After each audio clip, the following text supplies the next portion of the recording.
James and the Giant Peach, Chapter 7.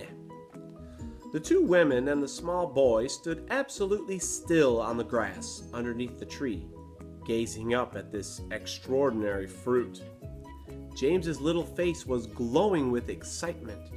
His eyes were as big and bright as two stars. He could see the peach swelling larger and larger, as clearly as if it were a balloon being blown up. In half a minute, it was the size of a melon. In another half a minute, it was twice as big again. "Just look at it growing!" Aunt Spiker cried. "Will it ever stop?" Aunt Sponge shouted, waving her fat arms and starting to dance around in circles.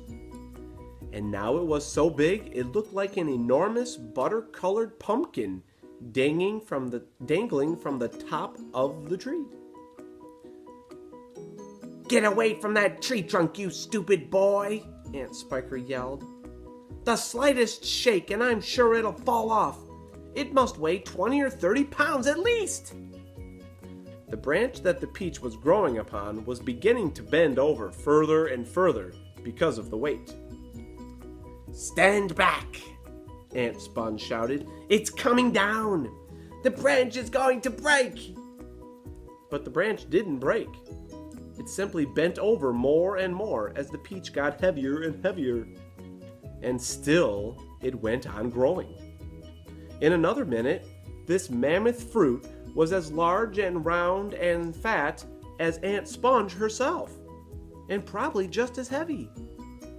"It has to stop now!" Aunt Spiker yelled. "It can't go on forever!" But it didn't stop.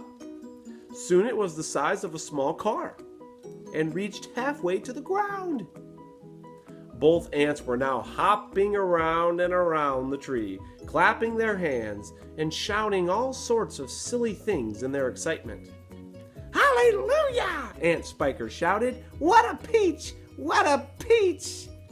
"Terrifico!" Aunt Sponge cried out. "Magnifico! Splendifico! And what a meal!" "It's still growing! I know! As for James, he was so spellbound by the whole thing that he could only stand and stare and murmur quietly to himself. "Oh, isn't it beautiful? It's the most beautiful thing I've ever seen." "Shut up, you little twerp!" Aunt Spiker snapped, happening to overhear him. "It's none of your business." "That's right," Aunt Sponge declared. "It's got nothing to do with you whatsoever. Keep out of it." "Look!" Aunt Spiker shouted. "It's growing faster than ever now. It's speeding up." "I see it, Spiker. I do. Bigger and bigger grew the peach. Bigger and bigger and bigger. Then at last, when it had become nearly as tall as the tree that it was growing on, as tall and wide, in fact, as a small house, the bottom part of it gently touched the ground, and there it rested. "It can't fall off now," Aunt Sponge shouted. "It stopped growing," Aunt Spiker cried. "No, it hasn't." "Yes, it has. It stopped growing. It's slowing down, Spiker. It's slowing down." "But it hasn't stopped yet. You watch it." There was a pause. "It has now." "I believe you're right." "Do you think it's safe to touch it?" "I don't know.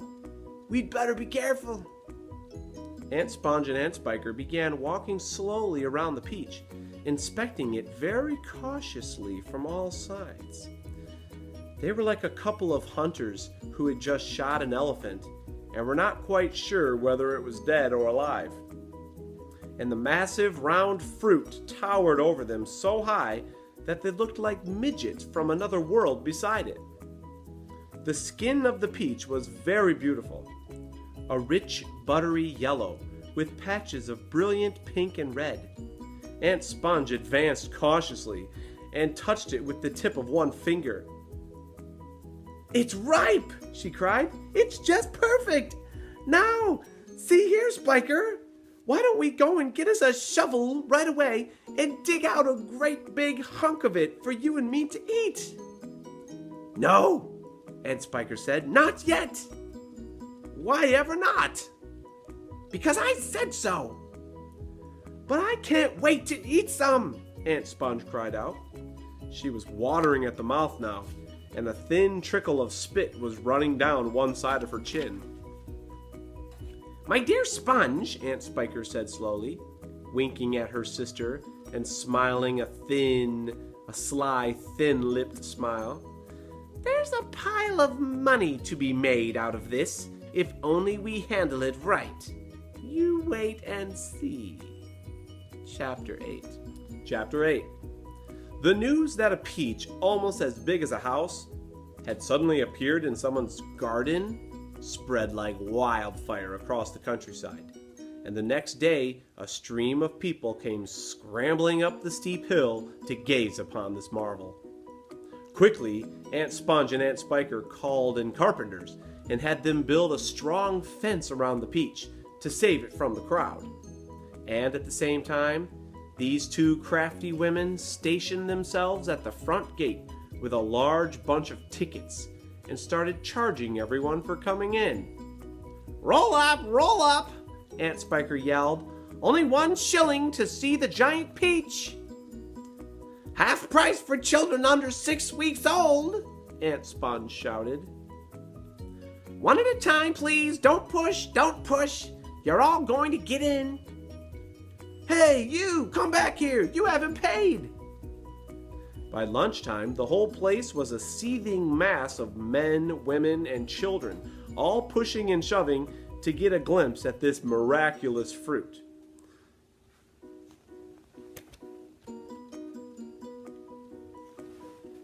Helicopters were landing like wasps all over the hill, and out of them poured swarms of newspaper reporters, cameramen, and men from the television companies. It'll cost you double to bring in a camera, Aunt Spiker shouted. All right, they answered. We don't care. And the money came rolling into the pockets of the two greedy ants. But while all this excitement was going on outside, poor James was forced to stay locked in his bedroom, peeping through the bars of his window at the crowds below. The disgusting little brute will only get in everyone's way if we let him wander about, Aunt Spiker had said early that morning. Oh, please, he had begged. I haven't met any other children for years and years, and there are going to be lots of them down there for me to play with. And perhaps I could help you with the tickets. Cut it out, Aunt Sponge had snapped. Your Aunt Spiker and I are about to be millionaires, and the last thing we want is the likes of you messing things up and getting in the way. Later, when the evening of the first day came and the people had all gone home, the ants locked James's door and ordered him, the ant unlocked James's door and ordered him to go outside and pick up all the banana skins and orange peels and bits of paper that the crowd had left behind. Could I please have something to eat first? He asked. I haven't had a thing all day. No, they shouted, kicking him out the door. We're too busy to make food. We are counting our money. But it's dark, cried James. Get out, they yelled, and stay out till you've cleaned up all the mess. The door slammed. The key turned in the lock. Chapter 9.